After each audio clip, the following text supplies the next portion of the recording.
राजेंद्र बागुल आपल्या सोबत आहेत. राजेंद्रजी, जसं खाण्यापिण्याच्या बद्दलचं स्वातंत्र्य आहे तसंच घटनेनं आपल्याला व्यवसाय स्वातंत्र्य सुद्धा दिलेलं आहे. हे व्यवसाय स्वातंत्र्य तुमचं धोक्यात आलंय. सातत्यानं अशा प्रकारच्या वेगवेगळ्या मागण्यांच्या नंतर खाटीक समाजाचं आर्थिक नुकसान काय होतंय, किती होतंय आणि या सगळ्याचा तुम्हाला काय फटका बसतोय, तुमची भूमिका काय? नाही, पहिली गोष्ट म्हणजे ह्या अधिकाऱ्यांना दुसरं कामच शिल्लक नाही का? हा कोणाचा अजेंडा राबवतायत आणि या 5 महानगरपालिकेला एवढं काय पडलं? आणि विषय म्हणजे हा माझा जो समाज आहे, कष्टकरी समाज आहे, हा वेटीस धरून तुम्ही हा धार्मिक रंग का चढवतात? आम्हाला त्या आमच्या व्यवसायापासून तुम्ही लांब का करायला पाहतायत? आमचं आर्थिक नुकसान करण्याचा तुम्हाला काय अधिकार आहे? आणि लोकांनाही तुम्ही शाकाहारी बनवण्याच्या नादामध्ये तुम्ही आम्हाला मारून टाकतायत ना. आम्ही व्यवसाय करायचा नाही का? आम्ही कष्टाने आमचं ते करतो आहे आणि तो आम्हाला उपजीविकेचं आमचं ते साधन आहे. आणि तुम्ही आम्हाला वारकरी संप्रदाय वगैरे सांगू नका हो. आम्ही धार्मिक आहोत. सज्जन खाटीक हा वारकरी होता. तो व्यवसाय करीत असताना पंढरपूरला आणि विठ्ठलाचं नमन करत होता, पूजा बांधत होता.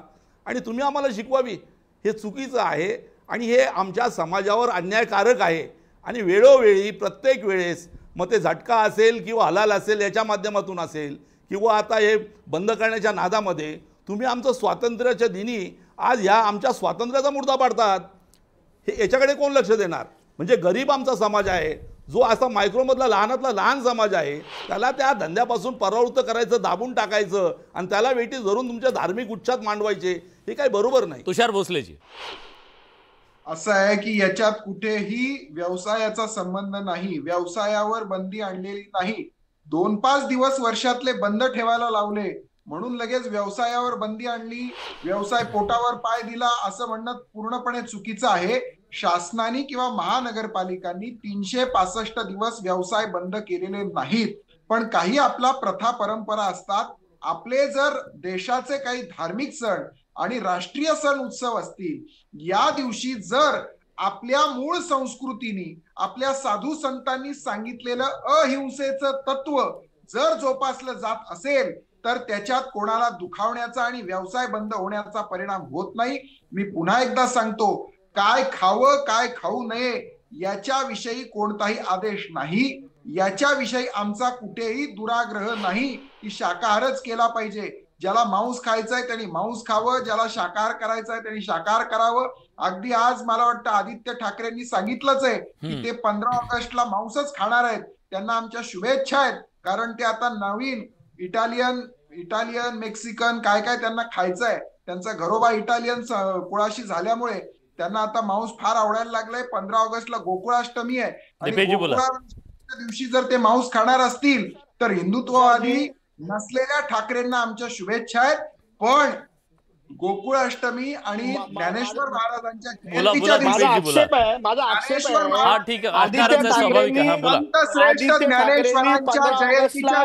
आदित्य ठाकरे मांस खाणार आहेत याच्यावरून असा उल्लेख त्यांनी कुठेही केलेला नाही. मी परत एकदा सांगतो, असा उल्लेख त्यांनी केलेला नाही की ठाकरे घराणं गांधी घराण्याच्या जवळ जाऊन कुठल्या रस्सा तळाला गेलाय की ज्ञानेश्वरांच्या जयंतीच्या दिवशी याला उत्तर द्यायचंय. ठाकरे तुषारजी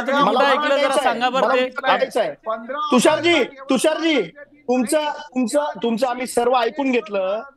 बरं तुषारजी, त्यांचं म्हणणं आहे का? त्यांचं म्हणणं आहे का? तुम्ही बोलला जयंतीचा उत्सव आहे, सगळा महाराष्ट्र या दिवशी उपवास करणार आहे, ज्ञानेश्वरीचं पारायण करणार आहे. बोला मला एवढंच म्हणायचं आहे. तुषारजी थांबा, आता ऐका त्यांचं. विलासजी, मला एवढंच म्हणायचं आहे, आदित्य ठाकरे यांनी मांसाहार करण्यासाठी कुठेही असं सांगितलं नाही की मी स्वतः मांसाहार करणार आहे. त्यांनी सांगितलंय की जे मांसाहार करणार आहे त्यांना कुठलीही बंदी नाही.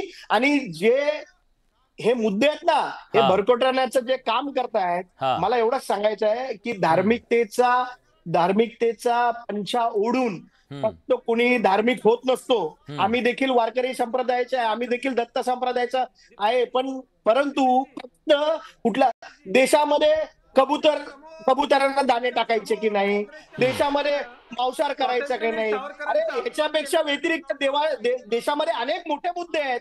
देशावर आज अमेरिकेने एवढा मोठा जे सरकार आहे अमेरिकेमधलं, त्यांनी एवढं मोठं टॅरिफ लावलेलं आहे.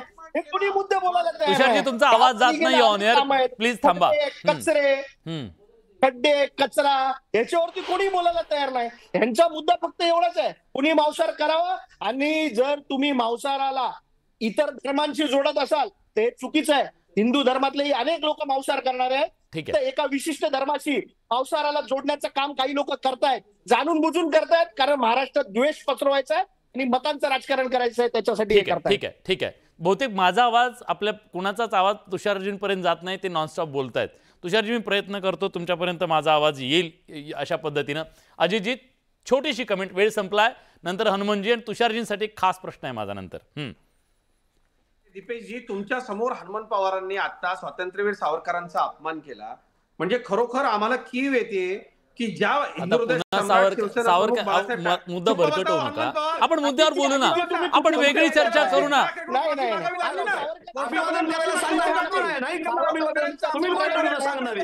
सावरकरांचा आदर आम्ही करतो, सावरकरांचा आदर आम्ही करतो. हिंदू नाही नाही, हा मुद्दाच नाहीये, त्याच्यावर चर्चेसाठी वेळ कशाला द्यायला हवा. तुषार भोसलेजी, मी तुम्ही बोलणार आहात का सावरकरांवर पुन्हा बोलणार असाल तर मी तुमच्याकडे येत नाही मग. हनुमंतराव, कारण तो मुद्दा नाहीये म्हणून. हनुमंतराव प्लीज आजच्या मुद्द्यावर बोला, प्लीज आजच्या मुद्द्यावर, मला प्लीज आजच्या मुद्द्यावर बोला. आहाराबद्दल सावरकरांनी सांगितलं, आहारामध्ये पवित्र अपवित्र काय नसतं, जे पचेल ते खावं. मग हे जर मागे फोटो सावरकरांचा लावणार असतील तर त्यांच्या विचाराशी अप्रामाणिक आहेत का? आणि मग बीप निर्यात करणाऱ्यांचं यांना निवडणुकीला पैसे कसे चालतात? बीप निर्यात करणाऱ्या कंपन्या ज्यावेळेस भारतीय जनता पक्षाला निधी देतात, तुषार भोसलेंना कसं चालतं? त्यावेळेस आध्यात्मिक बीप निर्यात करणारे चालतात तुम्हाला. सावरकरांनी तुम्ही त्यांचे विचार ऐकायला तयार नाही. पोल्ट्री फार्मवाल्याच्या पोटावर पाय देता, ठीक आहे, मी दोघांनाही थांबवतो. कळली तुमच्या दोघांची भूमिका कळली आणि अजितजींचं तुमच्या त्या प्रश्नावरचं उत्तर पण कळलं, त्यांना दुसरं बोलायचंय. ठीक आहे, दोन मुद्दे आहेत तुषारजी, जाता जाता आपल्याला चर्चा थांबवायची. मी ऑगस्ट महिन्याचं कॅलेंडर घेऊन आलोय. या कॅलेंडरमध्ये साधारणपणे नारळी पौर्णिमा आहे, रक्षाबंधन आहे, गोपाळकाला आहे, श्रीकृष्ण जयंती आहे, पोळा आहे, श्री गणेश चतुर्थी आहे, ऋषी पंचमी आहे, पतेती आहे, हरतालिका तृतीया आहे, अंगारक संकष्ट चतुर्थी आहे. तर असे अनेक दिवस आहेत जे आपण पवित्र मानतो, म्हणजे मी मानतो, आपण सगळेच मानतो. आता प्रत्येकाने जर सांगितलं की या पवित्र दिनी शाकाहारच झाला पाहिजे, मांसाहार नाही झाला पाहिजे, तरी तो प्रॉब्लेम होऊ शकतो. मग त्याला दुसरं मत असं म्हणलं जातं की मग आमच्या पवित्र दिवशी तुम्ही कसं खाणार. एक मुद्दा क्रमांक. दुसरा, देशभक्तीशी जर तुम्ही मांसाहाराशी जोडणार असाल तर सैन्यामध्ये मग यापुढे काय करायला हवं, त्याचंही उत्तर तुम्ही द्यायला हवं. विलासजी, खरं तर मी आपल्याला आधीच सांगितलं की मांसाहाराशी या निर्णयाचा संबंध नाही. या निर्णयाला आपण या चष्म्यातून पाहिलं पाहिजे की आपले काही जे धार्मिक प्रमुख सण उत्सव आहेत आणि राष्ट्रीय उत्सव आहेत, या दिवशी किमान पशु पक्ष्यांना त्या दिवशी अहिंसेचं तत्व जोपासलं जावं, जे की आपले राष्ट्रपिता महात्मा गांधींनी सुद्धा सांगितलंय. अहिंसा या भावनेतनं ज्या दिवशी आपण आपला राष्ट्रीय सण साजरा करतो आहोत किंवा धार्मिक उत्सव साजरा करतो आहोत, त्या दिवशी या प्राणी पशु पक्ष्यांना भूतदया हे आपलं संस्कृतीचं जे मूळ आहे, भूतदयेच्या भावनेतनं आपण आपला सण साजरा करत असताना त्यांनाही मोकळेपणाने राहू द्यावं. एक दिवस त्यांची कत्तल नाही केली तर बिघडत नाही. कुठेही मांसाहार करू नका असं परिपत्रक नाही. केवळ कत्तल खाणे आणि त्यांना मारण्यावरती, हिंसा करण्यावरती त्या दिवसापुरताची बंदी ठेवण्यात आली आहे. या उदात्त भावनेने सगळ्यांनी मोठमोठे जे मॉल वगैरे इथले दुकानं ती सुद्धा बंद असतील का, जरा फक्त सांगा ना. काय मोठमोठी जी दुकानं आहेत मॉल मधली वगैरे, मी नावं घेत नाही कारण ते ब्रँड आहेत मोठे मोठे, ते त्या ब्रँडचं काय आपल्याला हे करायचं नाहीये. तुम्हाला माहिती आहे ते कुठले आहेत. तिथे नॉनव्हेज तर असं सर्रास दिलं जातं ना, त्याचं काय करायचं. नाही, आम्ही तेच म्हणतोय की या दिवशी अहिंसा तत्व जोपासलं जावं, कत्तल खाणे बंद असावेत. कोणत्याही प्राण्याची पक्ष्याची हत्या ही 15 ऑगस्ट, 26 जानेवारी किंवा रामनवमी, गोकुळाष्टमी, महाशिवरात्री या मुख्य पर्वांवरती होऊ नये. आपण सगळेजण या दिवशी धार्मिक प्रथा परंपरा पाळतो. आणि आपलं जे मूळ आहे संस्कृतीचं, त्याचबरोबर राष्ट्रीय तत्व अहिंसा, राष्ट्रीय सणांच्या दिवशी अहिंसा तत्वाचं पालन करावं, कुठेही प्राणी पशु पक्ष्यांची हत्या करू नये, एवढाच याचा मागचा उद्देश आहे आणि सर्वांनी तो स्वीकारावा अशी माझी विनम्र विनंती. ठीक आहे.